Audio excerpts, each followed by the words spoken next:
ये है the haunted podcast, जहाँ हर कहानी में छुपा है एक रहस्य, एक साया और एक डर जो आपकी रूह तक उतर जाएगी। तो अपने अपने हेडफोन्स लगाइए, आंखें बंद कीजिए और खो जाइए उस दुनिया में जहाँ से लौटना किसी के बस की बात नहीं। मैं श्रीदत्त स्वागत करता हूँ आपके अपने चैनल द हॉन्टेड पॉडकास्ट में। तो चलिए बिना देरी किए सुनते हैं आज की डरावनी कहानी। दोस्तों, आज जो कहानी मैं आप सबको सुनाऊंगा उसमें 5 कहानियां शामिल है और ये पांचों कहानी एक अघोरी बाबा ने सुनाई है। आशा है आप सबको ये कहानियां पसंद आएंगी। कृपया अपने अपने हेडफोन्स लगाइए और कहानियों का मज़ा लीजिए। मुकेश एक फाइनेंस कंपनी में फील्ड वर्कर का काम करता था, तो आए दिन वो कई जगहें घूमता रहता था। वो शहर गांव हर जगह जाता था। सच बताऊं तो 24 घंटे में से 10 घंटे तो उसके ट्रैवलिंग में ही निकल जाते थे। एक बार मुकेश अपने कुछ काम से एक गांव गया हुआ था। रात को उसे काफ़ी देर हो गई थी लौटते हुए।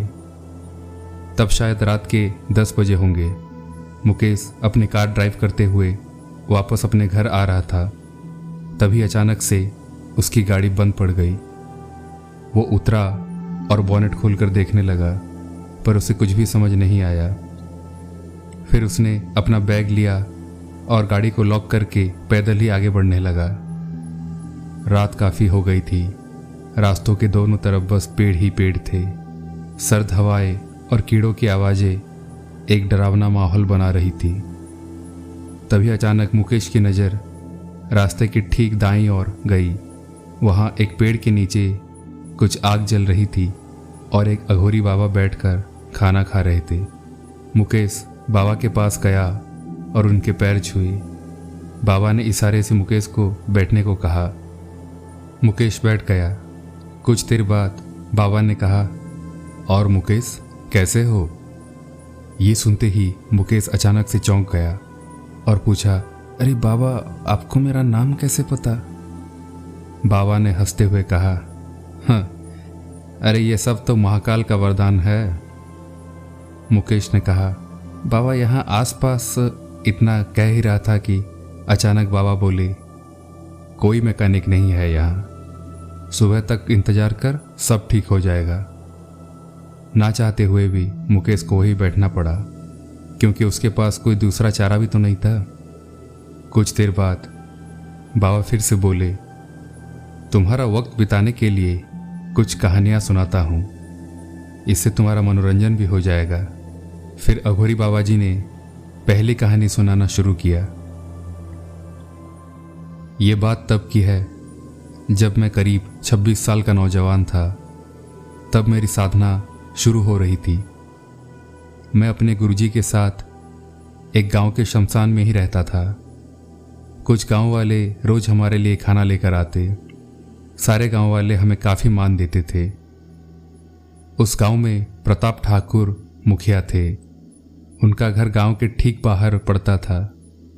वो काफ़ी धनवान व्यक्ति थे। उनका बेटा शहर में पढ़ाई करता था। छुट्टियों में वो अपने गांव आया हुआ था।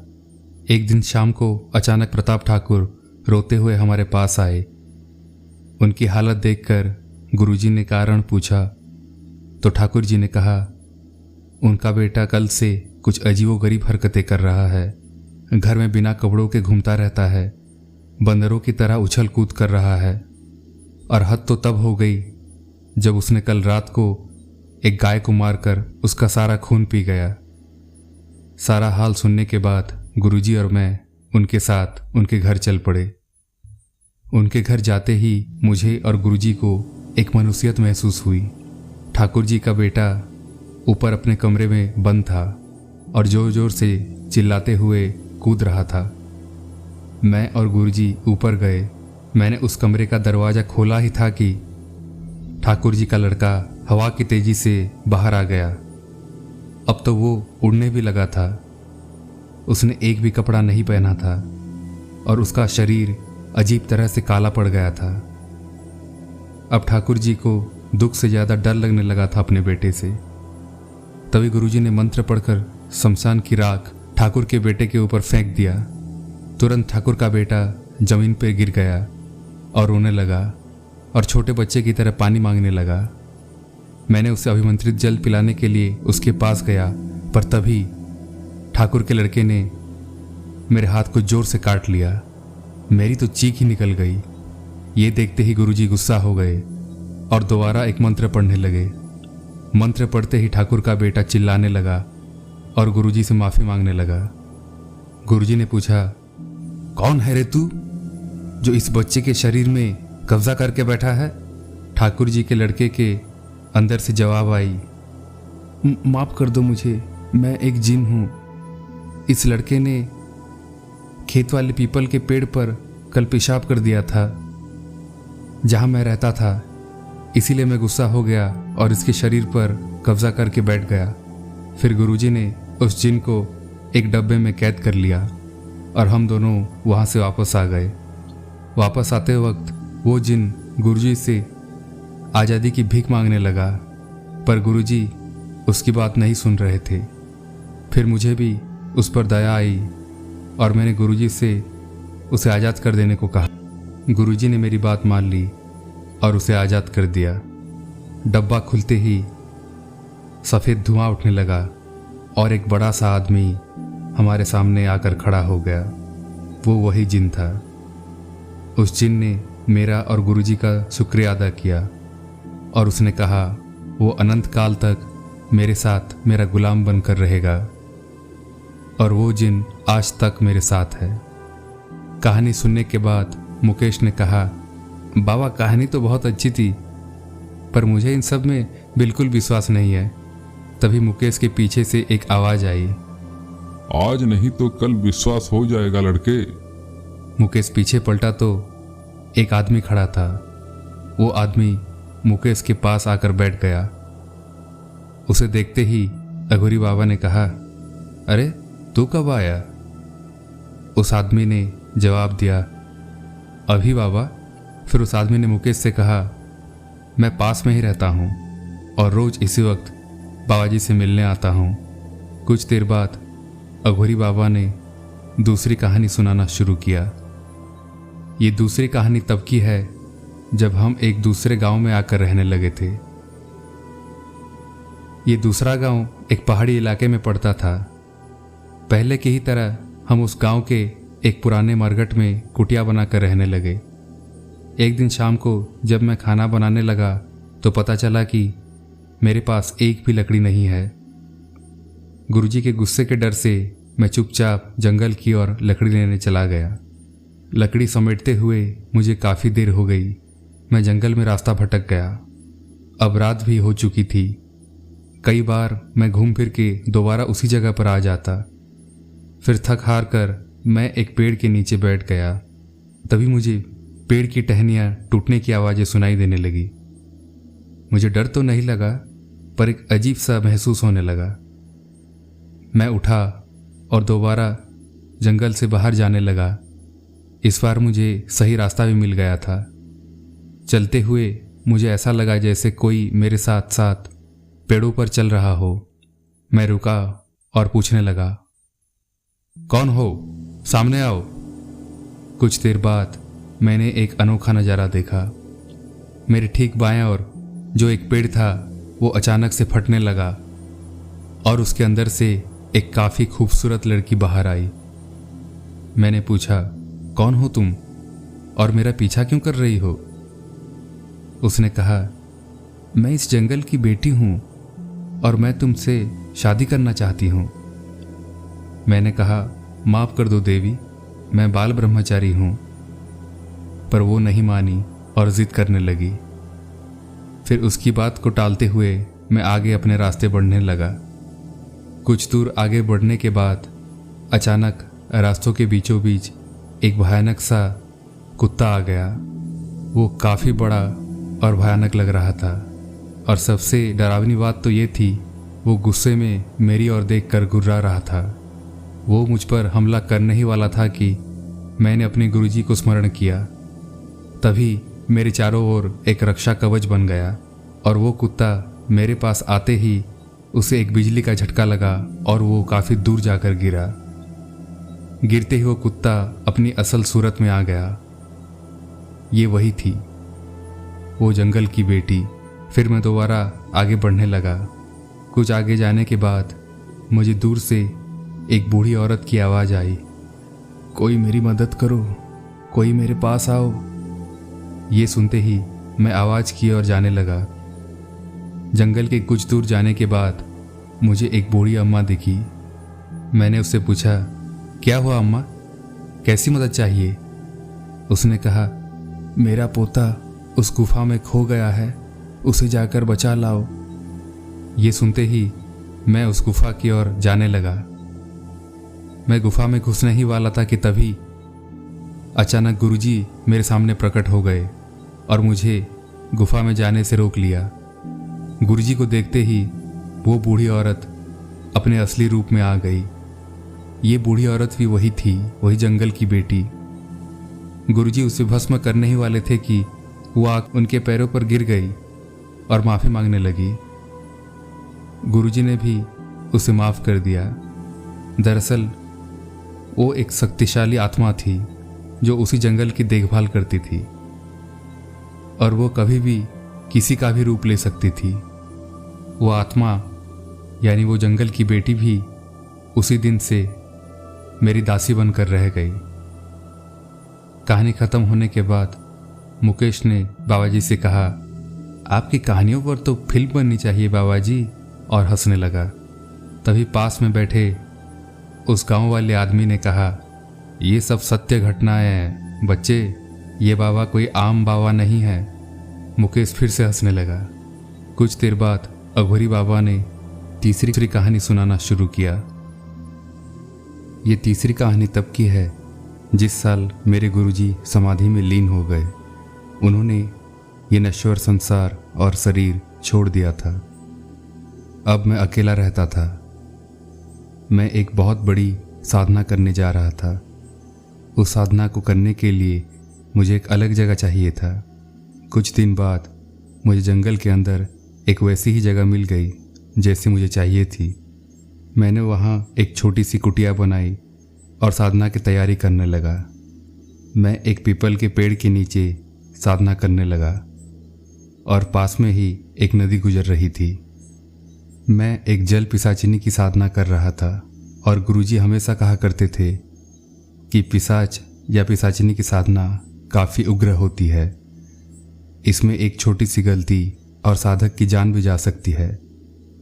इसीलिए मैं काफ़ी चौकन्ना होकर यह साधना कर रहा था। पहले 2-3 रात तो कुछ नहीं हुआ, पर चौथी रात जब मैं साधना से पहले नदी में नहाने गया तो किसी ने मेरे पैर नीचे खींच लिए। मैं अचानक से डूबने लगा। कुछ देर बाद मेरा दम भी घुटने लगा था। तभी मैंने मेरे जिन को याद किया। हाँ, ये वही जिन था जिसे मैंने आज़ाद करवाया था। फिर उस जिन ने मुझे पानी से बाहर निकाला और मेरी जान बचाई। उस जिन ने कहा, ये जल पिशाचिनी का ही काम है जो मुझे डरा कर भगाना चाहती है। फिर मैं सुरक्षा घेरे के अंदर आ गया और बैठकर मंत्र जाप करने लगा। कुछ ही वक्त बीता होगा, मुझे एक शेर की दहाड़ सुनाई देने लगी। मैंने आँख खोलकर देखा तो एक बहुत ही बड़ा शेर मेरे ठीक सामने खड़ा था। फिर अचानक उसने मुझ पर हमला कर दिया। मैं लहूलुहान हो गया, पर मंत्र जाप बंद नहीं किया। कुछ देर बाद सब कुछ सामान्य हो गया और सबसे अजीब बात तो ये थी कि मेरे शरीर में एक भी घाव का निशान नहीं था। वो सब कुछ एक माया थी जो कि उसी पिशाचिनी ने रचा था। कुछ देर बाद मेरी साधना खत्म हो गई और मैं कुटिया में आकर सो गया। मैं सो ही रहा था कि अचानक मुझे अजीब सा महसूस होने लगा। मैंने आँख खोला तो देखा एक बहुत ही भयानक औरत मेरे छाती के ऊपर बैठी हुई थी। उसका पूरा शरीर रात की तरह काला था और उसके दांतों से खून टपक रहा था। वो मेरा गला दबाने लगी और मैं छटपटाने लगा। फिर उस औरत ने कहा, बंद कर दे ये साधना और चला जा यहाँ से, नहीं तो बेमौत मारा जाएगा। फिर मैंने गुरुजी को स्मरण किया। तभी अचानक से वो पिशाचिनी गायब हो गई। इसके बाद भी मैंने हार नहीं मानी और साधना जारी रखा। साधना की आखिरी रात में मैं नहा धोकर दोबारा मंत्र जाप करने लगा। मंत्र जाप खत्म होते ही एक बहुत ही सुंदर लड़की उस नदी से निकलकर मेरे पास आई और कहा, तुम मेरे हर परीक्षा में सफल हो गए और आज से मैं तुम्हारी दासी हूँ। तुमने मुझे सिद्ध कर लिया है। तुम जब भी मुझे याद करोगे मैं हाजिर हो जाऊंगी। ये वही जल पिशाचिनी थी। आखिरकार मैंने उसे सिद्ध कर ही लिया था। तीसरी कहानी खत्म होने के बाद वो कुत्ता जो बाबा के पास बैठा हुआ था वो अचानक से एक और देखकर भौंकने लगा। कुछ ही देर बाद एक बहुत ही खूबसूरत लड़की वहाँ आई और बाबा के पास आकर बैठ गई। मुकेश ने पूछा, ये कौन है बाबा? उस लड़की ने जवाब दिया, मैं बाबा की दासी हूँ। अब वहाँ मुकेश के साथ कहानी सुनने वाले और 2 लोग भी थे। जैसे कि आपको पता है, वो पहले वाला गांव का आदमी और वो खूबसूरत औरत जो अभी अभी ही आई थी। अब अघोरी बाबा चौथी कहानी शुरू करने लगे। ये बात कुछ 30 साल पहले की है, जब मैं एक मठ में रहा करता था। वहाँ हम 3 साधु रहते थे। वहाँ से कुछ ही दूर एक गांव था और गांव के ठीक आखिर में एक हवेली हुआ करती थी। गांव वाले उस हवेली के नाम से ही थर थर कांपने लगते थे। कई सारे किस्से कहानियाँ भी थी उस हवेली की। लोग मानते थे वहाँ कुछ काली शक्ति है। जो भी वहाँ जाता वो कभी लौटकर वापस नहीं आता था। कई सारे मुसाफिरों की लाशें वहाँ पड़ी मिलती थी। गांव के लोग तो उस तरफ जाते ही नहीं थे, पर मुसाफिर अगर भूले भटके वहाँ रात बिताने चले गए तो सुबह तक वो खुद ही गुजर जाते थे। ऐसे एक दिन मैं गांव ही गया हुआ था कि वहाँ लोगों से पता चला कि उस हवेली के आगे फिर से किसी आदमी की लाश पड़ी हुई है। मैं भी लाश को देखने चला गया। सच में वहाँ एक आदमी की लाश पड़ी हुई थी। अब मुझे जिज्ञासा होने लगी। मैंने मन ही मन ठान लिया उस हवेली के राज को जानने के लिए। मैंने मेरे साथ रहने वाले उन दोनों साधुओं को भी कहा, वो भी मान गए। उसी रात हम तीनों उस हवेली की ओर चल पड़े। गांव में सब सो गए थे। रास्ता एकदम सुनसान था। फिर कुछ देर बाद हम हवेली के आगे खड़े हो गए। रात में वो हवेली सच में काफ़ी भयानक लग रही थी। अचानक मैंने देखा हवेली के छत पर कुछ औरतें खड़ी थी। हमें देखकर वो अजीब ढंग से मुस्कुरा रही थी। मैंने आंख बंद करके अपने अवचेतन मन से देखा तो पता चला वो सब आत्माएं थी, वो भी अतृप्त आत्माएं। फिर हम तीनों अंदर दाखिल हुए। अंदर काफ़ी अंधेरा था, पर हमारे हाथ में भी दिया था, लेकिन अचानक किसी ने वो दिया आकर बुझा दिया। मैंने फिर से दिया जलाया, पर फिर से वही हुआ। कोई अचानक से दिए को फूंक मार देता। फिर हम तीनों अपने अपने हाथ पकड़कर बैठ गए और शक्ति घेरा बना लिया। शक्ति घेरा बनते ही कई सारे काली परछाइयाँ हमारे आगे पीछे मंडराने लगी। तब जाकर पता चला वहाँ 1-2 नहीं बल्कि 60 अतृप्त आत्माएं हैं। फिर हम तीनों ने उन सब से संपर्क किया तो पता चला उस हवेली में कई सारे खजाने गड़े हुए हैं। उन्हीं की रखवाली करने के लिए उस हवेली के मालिक ने उन सारे लोगों की बलि दे रखी है। कई सालों से वो आत्माएं वहाँ कैद हैं और उस खजाने की रखवाली कर रहे हैं। इसीलिए जो भी वहाँ जाता है वो उसे मार डालते हैं। हम तीनों ने उन आत्माओं को मुक्त करने का सोचा। मैंने तुरंत अपने उस जिन को बुलाया और वहाँ सारे आत्माओं की हड्डियाँ ढूंढने को कहा। कुछ देर बाद वो जिन हमें हवेली के पीछे ले गया। वहाँ एक कुआं था। कुएं के अंदर जब हमने देखा तो उसमें बस हड्डियाँ ही हड्डियाँ थी। फिर हम तीनों ने मिलकर उन सारे हड्डियों को अग्नि में समर्पित कर दिया और उन सारे आत्माओं को मुक्त कर दिया। उसके बाद अचानक से वो हवेली ढह गई और हमारे देखते ही देखते वो मिट्टी में तब्दील हो गई। इसके बाद से वहाँ सब कुछ सामान्य हो गया। उस गांव में अब आतंक खत्म हो गया था। कहानी खत्म होने के बाद मुकेश ने कहा, आपकी ये कहानी भी बाबा काफ़ी रोचक थी। बाबा ने हंसते हुए कहा, अरे आगे की कहानी मतलब कि 5वीं कहानी तुम्हें और भी ज़्यादा पसंद आएगी मुकेश। फिर बाबा 5वीं कहानी सुनाने लगे। ये कहानी 20 साल पुरानी है। तब मैं पटना के एक छोटे से गांव में रहा करता था। वहाँ भी मैं शमशान में ही रहता था। उस गांव में लीला नाम की एक बूढ़ी महिला रहा करती थी जो रोज़ मेरे लिए खाना लाती थी। वो घंटों मुझे अपना दुख सुख सुनाती थी। उसे गांव में सब लीला माई कहकर बुलाते थे। वो एक काफ़ी सरल इंसान थी।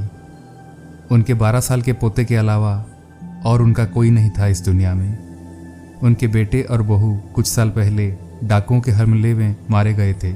अचानक एक दिन मुझे गांव में लोगों की चीख पुकार सुनाई देने लगी, पर मुझे इससे क्या, मैं तो ठहरा अघोरी। उसी दिन जब लीला माई खाना लेकर आई तो उन्होंने ही बताया, गांव का ही एक 10 साल का लड़का खेलते हुए अचानक से कहीं गायब हो गया। लोगों ने गांव का चप्पा चप्पा छान मारा पर उसका कोई पता नहीं चला। उसी लड़के के माँ बाप ही सुबह चीख पुकार कर रहे थे। फिर मैंने खाना ख़त्म किया और लीला माई चली गई। अगले कुछ दिन बीत गए, पर एक दिन गांव से फिर एक बच्चा वैसे ही तरीके से गायब हो गया। अब गांव में एक आतंक सा छा गया। अब लोग अपने बच्चों को घर से बाहर नहीं छोड़ते थे। बच्चों का स्कूल, खेलकूद सब बंद हो गया। पर यह तो समस्या का समाधान नहीं था। इसीलिए कुछ ही महीने बाद बच्चे फिर से स्कूल जाने लगे और खेलने कूदने लगे। अब सबको सब कुछ सामान्य लगने लगा था। पर इसके ठीक 1 महीने बाद दोबारा से एक अनहोनी घटी।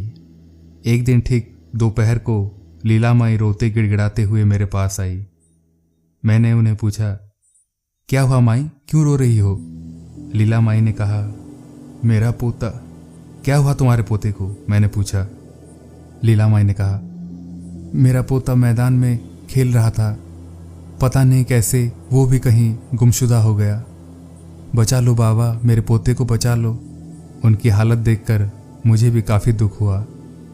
मैंने कहा, लीला माई तुम चिंता मत करो, मैं तुम्हारे पोते को वापस लाऊंगा, तुम अब दोबारा घर जाओ। फिर मैंने समझा बुझा के लीला माई को अपने घर भेज दिया। उसके बाद मैं उसी मैदान में गया। मैंने उस मैदान का जायज़ा लिया। वहाँ कुछ भी मुझे अजीब नहीं लग रहा था। फिर मैं मैदान के दूसरी ओर गया देखने। वहाँ बस कुछ पेड़ थे और कुछ भी नहीं था।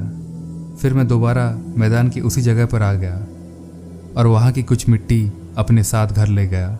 मैंने रात को एक हवन किया और हवन ख़त्म होते ही मैं बिल्कुल चौंक पड़ा, क्योंकि वो मैदान की मिट्टी एकदम से काली हो गई थी। इसका मतलब साफ था, वहाँ आसपास कोई काली शक्ति रहती थी। अगले दिन मैंने सारे गांव वालों को बता दिया कि उस मैदान में कोई ना जाए, ना दिन में और रात को तो बिल्कुल ही नहीं। फिर मैं अगले दिन कुछ गांव वालों के साथ दोबारा उसी मैदान में गया। मैंने मन ही मन अपने उसी जिन को वहाँ याद किया और बुला लिया।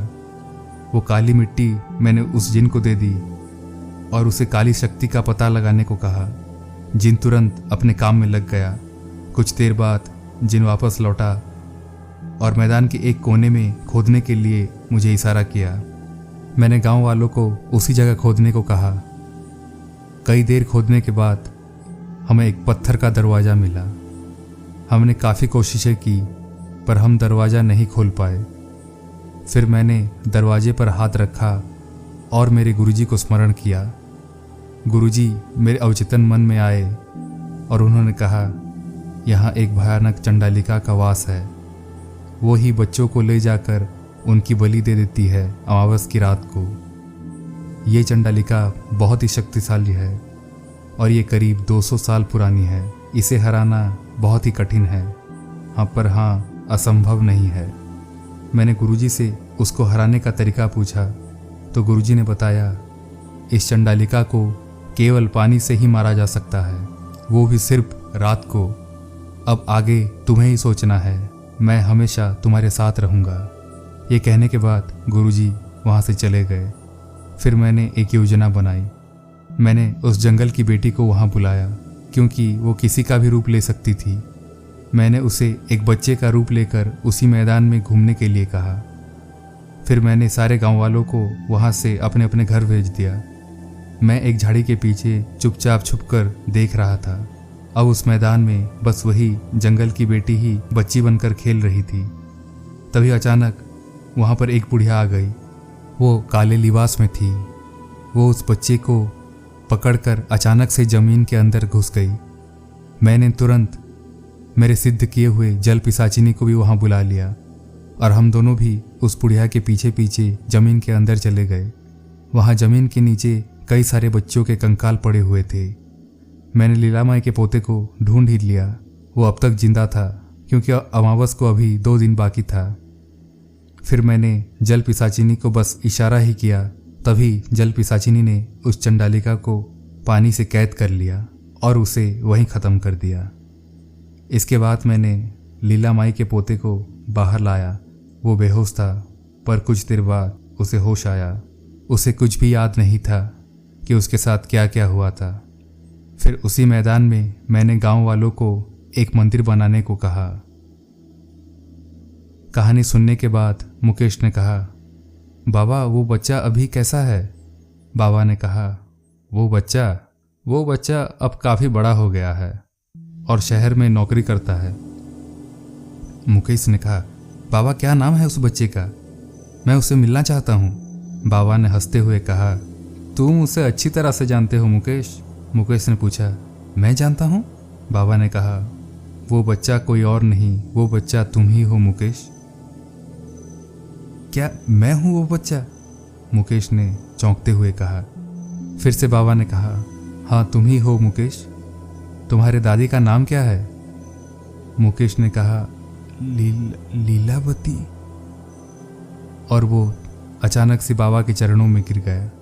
फिर बाबा ने कहा, मैंने लीला माई से वादा किया था कि मरते दम तक मैं तुम्हारी रक्षा करूंगा, इसीलिए आज भी मैं यहाँ तुम्हारे लिए ही रुका था। तुम्हें बचाने के लिए इन तीनों की भी मदद थी। मुकेश ने कहा, कौन है ये तीनों? ये गांव का आदमी और कोई नहीं, वही जिन है। और ये कुत्ता कोई आम कुत्ता नहीं है, ये वही जंगल की बेटी है। इतना कहते ही वो कुत्ता एक खूबसूरत लड़की में तब्दील हो गई और ये औरत वही जल पिशाचिनी है। सारा किस्सा जानने के बाद मुकेश हक्का बक्का हो गया। फिर मुकेश ने उन तीनों का भी शुक्रिया अदा किया। कुछ देर बाद मुकेश की कार भी ठीक उसी के सामने आकर खड़ी हो गई। बाबा जी ने कहा, जाओ मुकेश, तुम्हारी गाड़ी ठीक हो गई है। मुकेश ने कार स्टार्ट किया तो कार आराम से स्टार्ट हो गई। फिर मुकेश नम आंखों से वहां से आगे बढ़ने लगा। जिन चीज़ों को मुकेश मजाक समझ रहा था, उन्हीं चीज़ों के कारण ही आज वो जिंदा था। तो ये थी दोस्तों आज की कहानियाँ। पसंद आए तो प्लीज़ लाइक, कमेंट और सब्सक्राइब तो ज़रूर ही करें। धन्यवाद।